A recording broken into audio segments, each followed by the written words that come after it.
प्रियदर्शकाः नमस्काराः।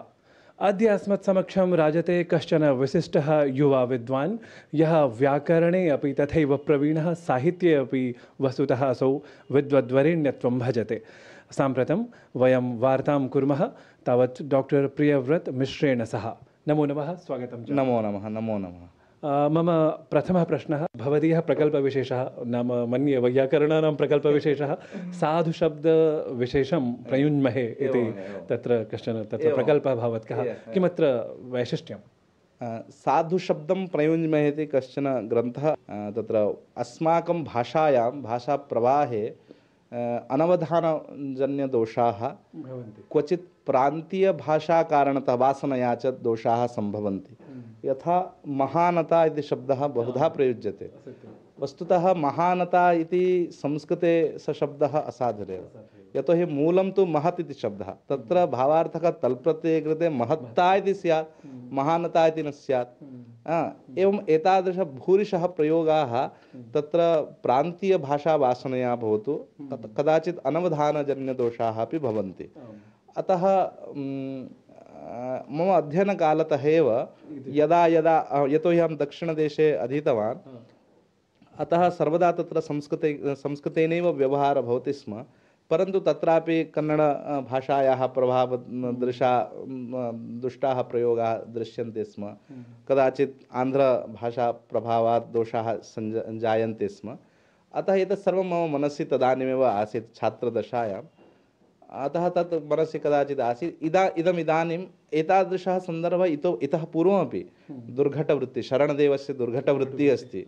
तत्रापि असाधुप्रयोगाणां कथं पाणिनीयत्वं प्रतिपादयितुं शक्यते इति तद्दिशि तैः यत्नः कृताः। तथैव चारुदेवशास्त्रिणां शब्दापशब्दविवेकः, वाग्व्यवहार आदर्शः, हेगडेवर्याणां भाषापाक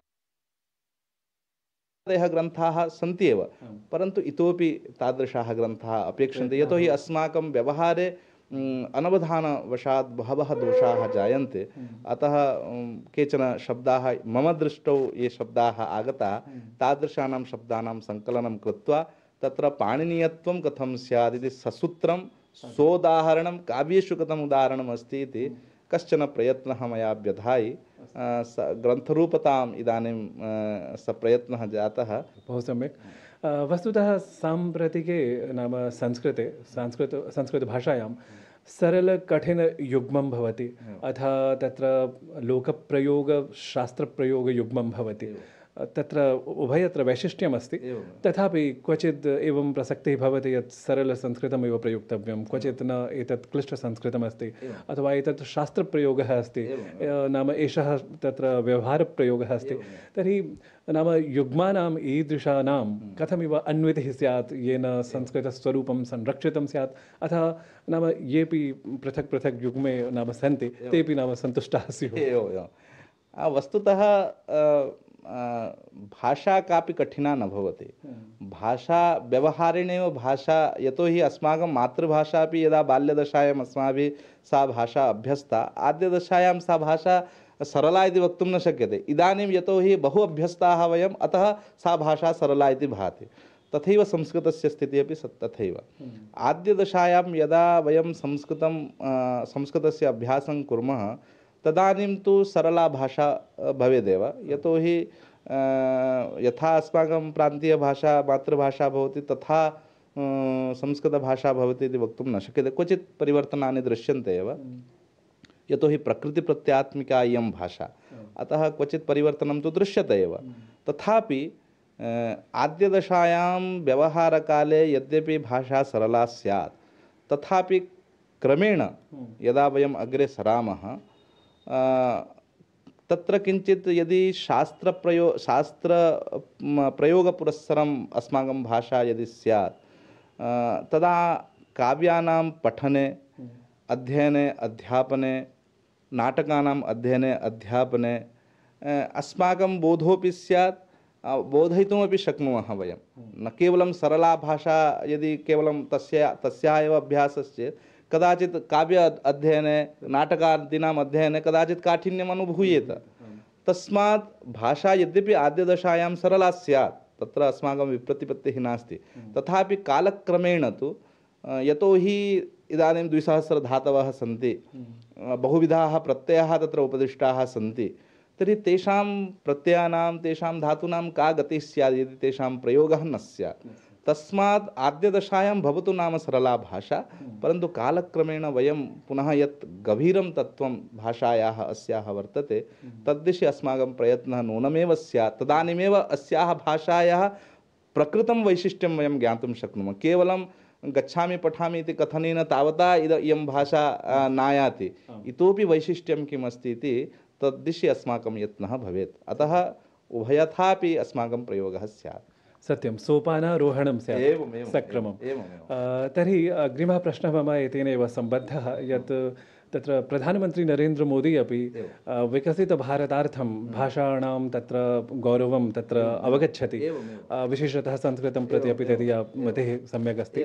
तर्हि अहं ज्ञातुकामः विकसितभारतार्थं प्रधानमन्त्रिणः तत्र मन्तव्यविशेषः यः अस्ति सः कथमिव प्रतिफलितः स्यात् संस्कृतभाषया। एवं तत्र विकसित भारत एट 2047 इति कश्चन प्रकल्पः अस्माकं प्रधानमन्त्रिणां वर्तते।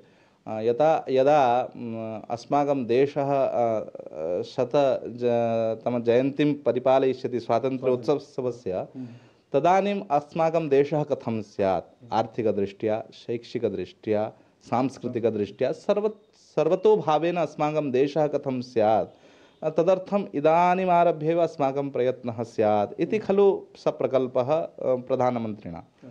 तत्र अस्माकं संस्कृतज्ञानां का भूमिका स्यात्, यतोहि इयं भाषा न केवलम् अस्माकं शास्त्राणि बोधयति, न केवलम् अस्माकं संस्कृतिं बोधयति, परन्तु अनया भाषया विज्ञानमपि उपनिबद्धं वर्तते इति बहुधा अस्माभिः सभासु श्रूयते, उच्यते च, परन्तु केवलं कथनेन न सिद्ध्यति।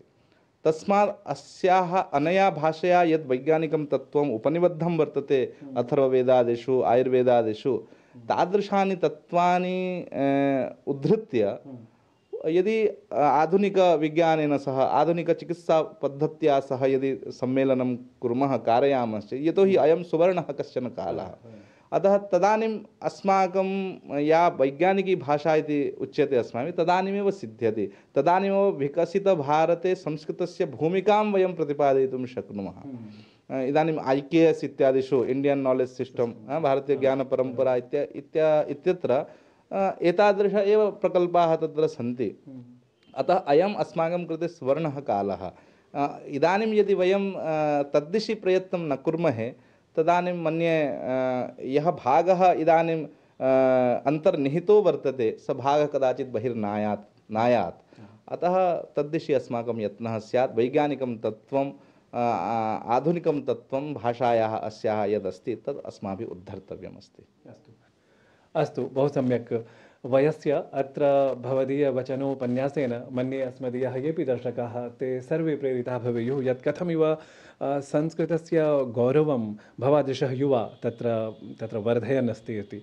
तावत् पुनरपि अहम् अत्र भवते धन्यवादं समर्पयामि, नमश्च करोमि। अहमपि आनन्दम् अनुभवामि यद् भवादृशाः युवानः अत्र एतादृशकर्मणि निरताः सन्ति, संस्कृतप्रचारे प्रसारे च बद्धदीक्षाः सन्ति। तदर्थं भवतः गणाय च हार्दम् अभिनन्दनं, हार्दाः साधुवादाश्च वितन्यन्ते। धन्यवादः।